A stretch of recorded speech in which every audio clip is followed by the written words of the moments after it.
Hello friends, you are watching our YouTube channel Wet Lesson Plan. आज हम बात करेंगे क्लास 9th के लिए विज्ञान विषय के लेसन प्लान की, जिसका प्रकरण है ध्वनि का प्रतिसंचरण। यह भौतिक विज्ञान के अंतर्गत आता है। तो किसी भी लेसन प्लान को बनाने के लिए एक फॉर्मेट होता है, जिस फॉर्मेट में वो सही लेसन प्लान कहलाता है। तो सबसे पहले ऐसे ब्लॉक्स बनाएंगे। सबसे ऊपर हम लिखेंगे पाठ्य योजना संख्या 1 2 3 जो भी आपका हो। उसके बाद संस्था का नाम या विद्यालय का नाम, जहाँ पर भी आप टीचिंग के लिए जाएंगे। और उसके बाद इसी प्रकार के ब्लॉक्स बनाएंगे, जिसमें दिनांक, कक्षा, वर्ग, विषय, उप विषय, कालांश और अवधि लिखेंगे। दिनांक और अवधि आप अपने विद्यालय के अनुसार लिखेंगे। बाकी जो अन्य कक्षा है या विज्ञान विषय है और उप विषय है, वो इसी प्रकार लिखेंगे। उसके बाद प्रकरण लिखेंगे ध्वनि का प्रतिसंचरण। फिर सामान्य उद्देश्य जो है वो किसी एक विषय के लिए वो कॉमन ही होते हैं, और विशिष्ट उद्देश्य किसी टॉपिक के लिए होते हैं। तो सामान्य उद्देश्य जैसे विज्ञान विषय के लिए तो हम 20 या 25 लेसन प्लान बनाते हैं, तो शुरुआत के 5 में ही लिखते हैं। तो उसके बाद पूर्वज लिख देते हैं। तो ऐसे मैं ओरली बोलता हूँ कि जो सामान्य उद्देश्य लिखे जाएंगे वो होंगे कि छात्रों में वैज्ञानिक दृष्टिकोण का विकास करना, ये पहला होगा। दूसरा होगा छात्रों में अन्वेषण शक्ति का विकास करना। तीसरा है छात्रों को विज्ञान की उपयोगिता को समझाना। छात्रों में विज्ञान के प्रति रुचि का विकास करना। छात्रों की मानसिक शक्ति का विकास करना। छात्रों को विज्ञान के तथ्यों नियमों का ज्ञान कराना।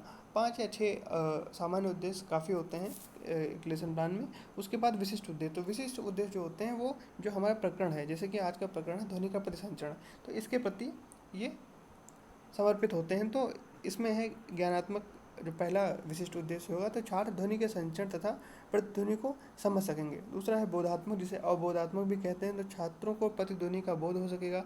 तीसरा है कौशलात्मक, तो छात्रों को भिन्न भिन्न प्रकार की प्रतिध्वनियों को पहचानने का कौशल प्राप्त होगा। और चौथा है अनुप्रयोगात्मक, तो छात्र दैनिक जीवन में खेलते समय प्रतिध्वनि उत्पन्न कर सकेंगे। उसके बाद सहायक सामग्री जो होती है टीचिंग लर्निंग मटेरियल, तो उस पर हम उसके लिए क्या करेंगे, तो रोलर बोर्ड पर अंकित विशेष सामग्री एवं गृह कार्य विभिन्न प्रकार के इक्विपमेंट्स बनाएंगे उसमें, और उसको रोलर बोर्ड पर बनाएंगे।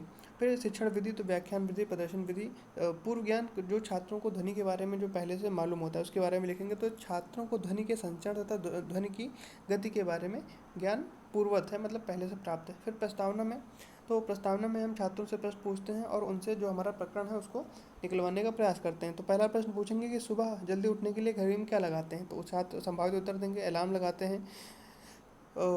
फिर दूसरा प्रश्न पूछेंगे कि प्रधानाध्यापक चपरासी को बुलाने के लिए क्या करते हैं, तो बताएंगे छात्र की घंटी बजाते हैं। तीसरा है कि कुएं में बोलने पर हमें क्या सुनाई देती है, तो हमारी ध्वनि हमको वापस सुनाई देती है। यहाँ पर जैसे कि ये लिखा हुआ है कि प्रधानाध्यापक चपरासी को बुलाने के लिए क्या करते हैं, तो यहाँ घंटी बजाते हैं। इससे अच्छा होगा कि आप ऐसा लिखें कि पूरी लाइन में उत्तर लिखें कि प्रधानाध्यापक चपरासी को बुलाने के लिए घंटी बजाते हैं। फिर चौथा प्रश्न पूछेंगे कि हमें हमारी ध्वनियाँ वापस क्यों सुनाई पड़ती हैं, तो यह थोड़ा कठिन प्रश्न है और यह समस्यात्मक प्रश्न हो जाएगा, और जो कि हमारा प्रकरण है प्रतिध्वनि उससे संबंधित है। तो यहाँ से समस्यात्मक प्रश्न हो जाएगा। फिर उद्देश्य कथन लिखेंगे हम कि छात्रों, आज हम ध्वनि तथा प्रतिध्वनियों के विषय में अध्ययन करेंगे। फिर प्रस्तुतिकरण के बाद ऐसे 4 ब्लॉक बनाएंगे, जिसमें शिक्षण बिंदु, छात्राध्यापक क्रियाएं, छात्र क्रियाएं और शामपट कार्य। छात्राध्यापक क्रियाओं में वह क्रिया जो आप करेंगे, जो एक छात्राध्यापक करेगा, और छात्र क्रियाओं में जो छात्र उत्तर देंगे, या अगर मौन रहेंगे तो यहाँ पर लिखेंगे कि मौन रहेंगे। तो पहला प्रश्न पूछेंगे गिटार के तारों को खींचने पर क्या सुनाई देती है, तो छात्र उत्तर देंगे कि ध्वनि सुनाई देती है। ध्वनि क्यों सुनाई देती है, तो छात्र निरुत्तर हो जाएंगे। तो आप इसको एक्सप्लेन करेंगे कि छात्राध्यापक कथन में लिखेंगे कि ध्वनि कंपन के कारण सुनाई पड़ती या सुनाई देती है। कुछ स्थितियों में कंपन आसानी से दिखाई देते हैं, पर अधिकांश में नहीं दिखाई पड़ते। फिर दूसरा प्रश्न है कि जब हम बोलते हैं तो दूसरे व्यक्ति को ध्वनि किस माध्यम से सुनाई पड़ देती है, तो छात्र उत्तर देंगे वायु माध्यम से। तो फिर प्रश्न पूछेंगे कि छात्रों ध्वनि के और कौन कौन से माध्यम हो सकते हैं, तो छात्र इसका सही उत्तर तो नहीं जानते हैं, लेकिन उत्तर देने का प्रयास करेंगे। तो फिर आपको इसको एक्सप्लेन करना होगा कि छात्रों ध्वनि का संचरण ठोस के साथ साथ द्रव में भी हो सकता है, अर्थात ध्वनि किसी भी माध्यम में संचरित हो सकती है, लेकिन प्रकाश की भांति ध्वनि का संचरण निर्वात अथवा बिना माध्यम के नहीं हो सकता। तो जब आप ऐसा बताएंगे तो छात्र क्रियाओं में छात्र ध्यानपूर्वक सुनेंगे। हमें यहाँ बताने की कोशिश करनी होगी कि जो ध्वनि है वो किसी भी माध्यम में तो ट्रेवल कर सकती है, लेकिन अगर माध्यम अनुपस्थित है तो ध्वनि जो है वो नहीं संचरण कर सकती। फिर ध्वनि की चाल के बारे में बताएंगे। तो प्रश्न पूछेंगे कि छात्रों, बादल के गरजने पर ध्वनि पहले सुनाई देती है या प्रकाश पहले दिखाई देता है। तो छात्र बताएंगे कि पहले प्रकाश दिखाई देता है। तो फिर पूछेंगे कि ऐसा क्यों होता है, तो उनको इसके बारे में नहीं पता होगा, तो इसके बारे में एक्सप्लेन करेंगे। तो छात्र अध्यापक कथन में लिखेंगे कि बादल गरजने पर प्रकाश पहले इसलिए दिखाई देता है क्योंकि प्रकाश की जो चाल है वह ध्वनि की चाल से बहुत तेज होती है, इसलिए बादल जब गरजते हैं तो प्रकाश या उजाला पहले दिखाई देता है और ध्वनि बाद में सुनाई पड़ती है। छात्र अध्यापक कथन में लिखेंगे कि छात्र ध्यानपूर्वक सुनेंगे। फिर प्रतिध्वनि के बारे में बताएंगे। शिक्षण बिंदु में लिखेंगे प्रतिध्वनि।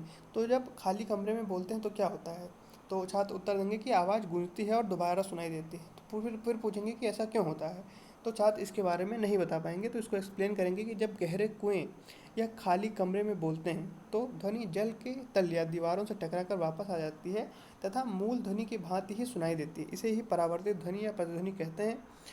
तो छात्र इसको ध्यानपूर्वक सुनेंगे। अब सैंपट कार्य। तो सैंपट कार्य वह कार्य होता है जो हम पढ़ाते हैं, उसके बाद उनसे छात्रों से पूछते हैं, उसके बाद इसको बोर्ड पर लिखते हैं और छात्र इसको बाद में उतारते भी हैं। तो फिर प्रश्न पूछेंगे कि ध्वनि किन किन माध्यमों में चल सकती है, तो ऐसा हमने ऊपर भी बताया है। तो जो छात्र उत्तर देंगे उसको बोर्ड पर इसी प्रकार से लिखेंगे, उसके बाद छात्रों को इसको कापी पे लिखने के लिए कहेंगे। तो उत्तर में लिखेंगे कि ध्वनि ठोस, द्रव तथा गैस सभी माध्यमों में संचरण कर सकती है या चल सकती है। फिर दूसरा प्रश्न है कि क्या ध्वनि निर्वात में भी चल सकती है, तो छात्र उत्तर देंगे कि नहीं, निर्वात में ध्वनि की नहीं संचरण कर सकती है। कमरे या कुएं में बोलने पर आवाज़ दोबारा क्यों सुनाई देती है, तो छात्र उत्तर देंगे कि प्रतिध्वनि के कारण। अब निरीक्षण कार्य में क्या करते हैं कि छात्र अध्यापक द्वारा सैंपट कार्य को लिखने का, जो अभी हमने एक प्रश्न उत्तर लिखे हैं उनको जब बोर्ड पर लिखेंगे, तो जब उनको लिखने का निर्देश देने के बाद छात्र अध्यापक कक्षा का निरीक्षण करेगा और आवश्यकता पड़ने पर छात्र की निजी सहायता भी करेगा। पुनरावृत्ति प्रश्न। तो पुनरावृत्ति प्रश्न 2 या 3 पूछेंगे कि ध्वनि कैसे उत्पन्न होती है, या ओरली पूछेंगे, इनको लिखा नहीं जाएगा।